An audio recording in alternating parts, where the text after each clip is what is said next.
Hello everyone and welcome to another episode of Let's Make Sense. I'm Ivan. And I'm Jian Wei. So Let's Make Sense is a mini podcast series which aims to impart financial knowledge and helps everyone to make better financial decisions. We will invite different guests from different walks of life to share about their life experiences and also their own personal finance journey. Through their stories, we will uncover the importance of better financial planning and also any actionable tips and tricks you can make in your life. So Jian Wei, who do we have today? Yeah, so today we have two very special guests. They are veterans in the property industry. They have over 10 years of experience in the property markets. Okay, so today you have Alyson and you have Ngee Wai. Okay, so today we are first going to talk about some of the trends in the property market. So from what I see in the news so far, actually the property markets, the prices are increasing.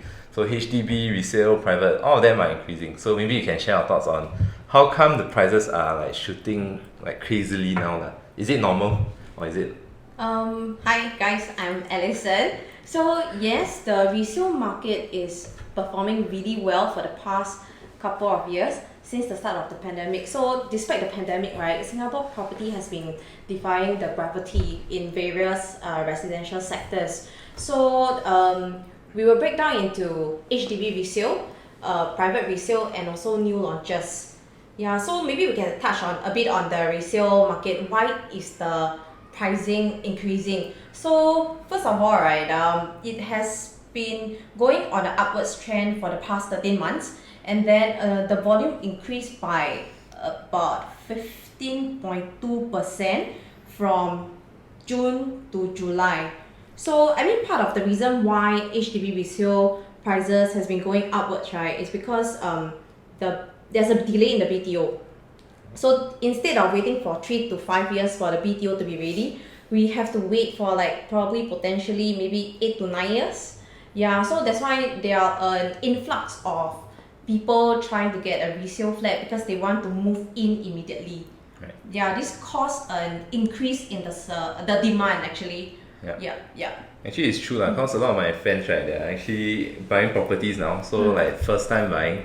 So they actually couldn't get their BTO slots, Then a lot of them are going into the resale, the HDB resale markets. And a lot of them are paying this cash over valuation thing also. So they actually pay a bit more to secure the units.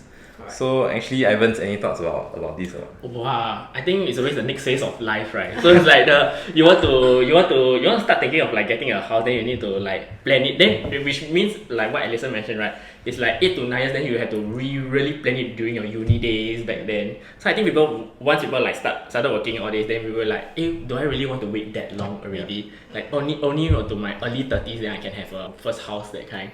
So I think that's maybe one of the main reasons, like what Alyson mentioned, that people are really looking at, okay, quick, let's have a house now, that kind of idea. Yeah. So we can talk a bit about leases, because if we talk about resale market, they have shorter leases, So if moving forward, if we get a house that is maybe left 70, 80 years, is it gonna impact the prices, or does it gonna affect our investments in the future? For the resale market, let's say they have shorter lease, I think a few areas that we need to take note of. I think first of all, once it hit a certain age, so-called for some of the houses, in terms of even if it's private or HDB, if the age of the house, is below 60-year lease, there will be a cut on the loan to valuation. So you can't get the maximum loan potentially. Up to date I don't know whether they are going to revise, but there's a revision on the CPF usage for houses below 60 years. So they allow a higher usage of the CPF, because before that it was a lower percentage of CPF usage, and end up the prices for all these below 60 years old houses, there's a dip in the price and nobody wants to buy the houses there. So it actually caused a bit of unhappiness among the public. Yeah, so that will be one big problem for the government. So I guess that's why they actually increase in the usage for CPF lah. So if you're looking at to purchase something at 70 years old, 75 years old, remaining lease, potentially in the next 10 to 15 years, you're gonna face the same problem. What if you want to sell a house and then it's lesser than 60 years? Is your pricing of this resale property gonna increase, or do you think that there will be a demand for your property that's below 60 years. Yeah. So moving forward, do you think that, let's say your lease only left about 50, 60 years, right? So nobody will actually want to buy your house. Is that true? And then worst case scenario, right, will your property go to zero value? I mean, this is a problem that a lot of people face, and a lot of people are actually speculating. So to be honest, we actually sold houses that are below 60 years. From our experience, the houses below 60 years, right, there's a challenge when we want to let it off. Right. Yeah, so those people who want to buy these 60 years old, right, they are usually retirees. So they have no issue on the cap of CPF, and they probably can afford a full down payment. So that's something that you will have a smaller group of people who are able to afford your property. And moving forward, let's say if the house, I mean, this is something that we don't know, but of course, let's say there are a lot of mature estates. So there are Bukit Merah, Red Hill, Tiong Bahru, they are all very old already. So whether the government will step in and tell you, hey guys, why not like we top up the lease? Okay. We top up the lease. Like, I don't know how is the arrangement gonna be, but potentially that is what I feel that the government might do.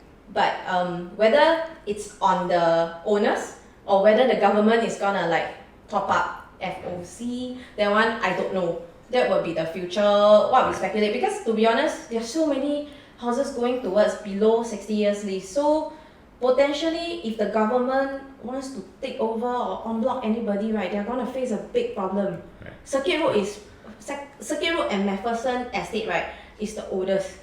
They are very old, like maybe 47 to 49 years lease left. So there's no movement there. So if you ask me, it's a big question mark. Yeah. Until now, it's still a big question mark.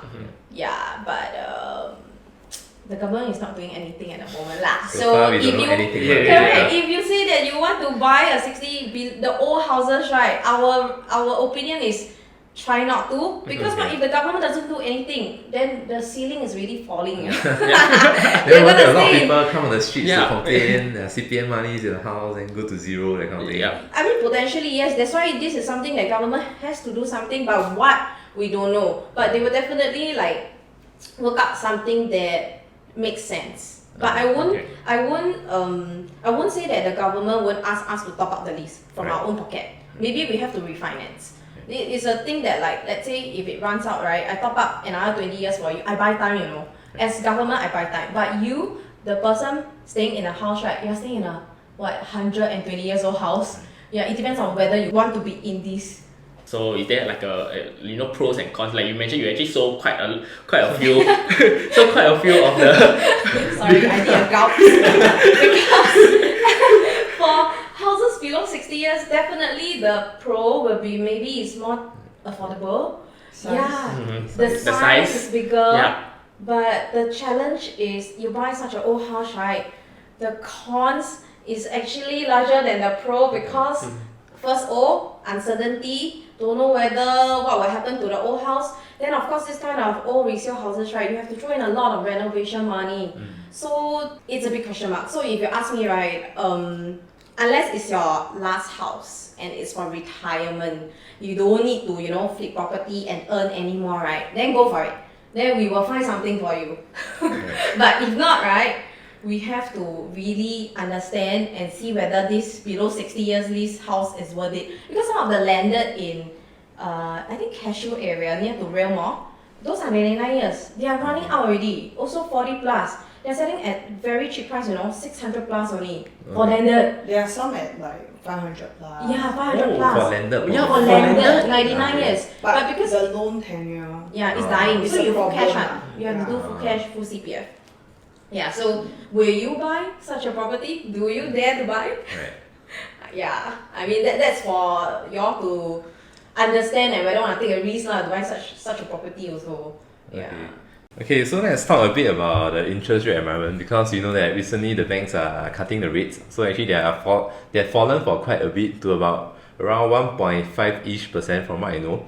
Okay, does that help to drive the whole property market in terms of resale or like private markets? Definitely the low interest rate will help, and we are mortgage trained, so we are very sensitive with the numbers, and we always plan things for our clients. So maybe my partner Ngee Wai can actually explain a bit more on the rates itself. I think currently the rates are going at 1% or even lower. So there are a couple of interest rates in the market lah. So a few instruments like currently they have the new Sora. Right. Yeah, so I think it has gone below 1%. So it makes it very attractive for people to take up loans. A couple of years back, like our parent generation, they like to pay off loans because they feel that they don't want to be burdened. Yeah. But not all loans are bad. So as long as you are, you have done your financials with us, then I believe that you should actually take up the maximum loan to make use of the very attractive rates lah. Yeah. So I guess all in all that might contribute to the increase in the transaction volume for both new launches and private resales as well. So like for example, we see a month-to-month increment of almost 80%. Okay. Yeah, for new launches. And for private resale, we see about 22% increment so I guess that also brings back to just now what you mentioned about COV. So based on our transactions and like what we have been doing, we see that there are a lot of them paying like 30k to 100k of COV for HDB. Maybe you should give some context on what is COV about. Explain to the viewers what is COV. Okay. So it stands for cash over valuation. So this cash over valuation, basically people pay additional cash on top of your down payment. Right. So it's actually very hefty to be paying 30k to 100k for a HDB. So some people might go into looking at private. Yeah, so this might be one of the reasons why our private resale and private new launches are actually seeing increment in the volume lah. Yeah. So COV, from what I know, is full cash, right? You can't really do CPF or anything. You can't use CPF to pay for COV lah. So if you ask me personally to pay, let's say 100k for COV, then I would really rather use the money to maybe look at private instead. Other opportunities lah, because for what she meant is actually for HDB, it's very controlled. It's by government, so the valuation it won't increase. It won't be as flexible as a private house. So what happens is, if for example the house valuation is 500k, but because the house is so called in prime area, the owner decided to sell at 600k. So the cash over valuation we are looking at 100k, which is the COV lah. So imagine COV is 100 and your down payment of the house is additional, for example 25k. Your total cash portion can go up to maybe 125k. So end up right with this 125k, you can actually search for other opportunities. So from HDB, they can actually explore private resale, new launches, and see whether they want more of own stay or investment lah. So pretty much interest rate can help to drive a bit of the demand for housing. Definitely, because in terms of principal sum, right? Okay, so for the loan amount itself, so-called maybe it's 2,500 per month. It's break down into like principal sum and interest. Right, so for the interest is much lower, so it attracts investors also. They can come in, they can actually, and to be honest, right, you actually see an increase in the rental amount also, the rental rates as well. So investors are all coming in when they see this kind of like investment opportunities lah, I would say. So it definitely play a part in like driving the sale of the houses, the sale of properties. Okay. So do you think that actually with all the price increase, right, on the recent months, right, do you think there will be another kind of like intervention coming in? Because previously you've seen it in 2017, the ABSD, right? Is it 2017? It's July 2018. 2018 lah. Yeah. So moving forward, do you foresee any of these coming up? Because prices have been going up quite quickly during this period lah. So will there be another one coming soon? What are your thoughts?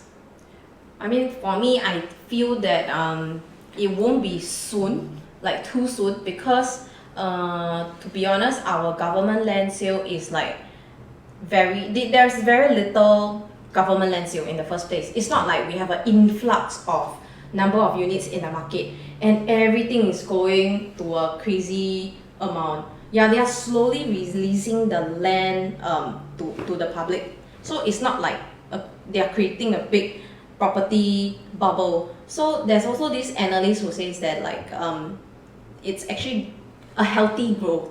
It won't be like immediate where we'll see the cooling measures coming in, because I think the next round there's a percentage difference. So we haven't hit the percentage growth that we need to introduce cooling measures yet. Right. Yeah. So it will still be growing gradually, Okay. increasing gradually. Right, because for people, let's say, just started working or around work for a few years, right, if you want to get a house, right, it's pretty much quite expensive really for them, because they are paying maybe about 3-4K, right. Then they want to get a house at the recent BTO at Toa Payoh is about 700K, 600K. So do you think that moving forward, right, it will be too expensive for like maybe young working adults going to afford housing in the future, or will it move to like maybe like Hong Kong market, like property prices are crazy? I think that is also one of the reasons why, right, our rental market is going up, because and with the pandemic lah, to be frank, like you have everybody working from home, right, you don't have space at home. So we do see that. I think the most direct impact would be on the rental market. That's one. Then the other one would be probably the resale market lah. Like what you said, if your pay is only, let's say, 3,000, 4,000, honestly, you wouldn't have like 50,000 to 100K of COV. Right. So that might be the most immediate effect we might see lah. But I would say that because with this pandemic, to be very frank, like the BTO projects are all delayed. So like what she mentioned, I even have friends who told me that they waited 7 years and they gave up. In general, our resale market, be it HDB, private, should be in demand for sure. Okay, so for this property series, right, we are gonna break it down into 3 parts. So this is actually the part 1 of the property series. So we're gonna talk a bit about trends only. You can look forward to the part 2 and the part 3. So we're gonna talk about other topics. We are gonna round things up. So basically, I think that pretty much the property market is still in demand in Singapore lah, because we see in Singapore basically everybody owns a house lah, essentially. You need to have a house. So almost 100% ownership unless you're a foreigner or something. Yeah. So I think moving forward there will be still demand for the property lah. Yeah. Either anything from you? I think I learned a lot from both of them. Right. I think you are in always next phase of life, right? Then you are like actually looking around also. So then you tend to like do your own research. Then you see like the cash over evaluation, you have to pay 100K that much. Then what are other opportunities you might have also? So I think like just open up your opportunities and like don't just constrain yourself into just one kind of pathway that you can go only. I think like just really look further and wider like in that whole range of itself. Yeah. So that's what I get from it, and I think it's very interesting to know that how interest rates affect everything. How like how BTO actually delays the BTO delays, right? And they will actually affect the new launches and the resale market itself. Yeah. So if you all need more advice, right, you all can just follow them here. Definitely. On their personal page. So you can PM them for more information. So yeah, thanks for spending time with us to share with us a bit more on the property markets. Thank you. Thanks, Thank you. guys. Yeah. Thank you. And with that, we have come to the end of the episode. If you like our video, do give our video a like, share and subscribe, and we will see you soon.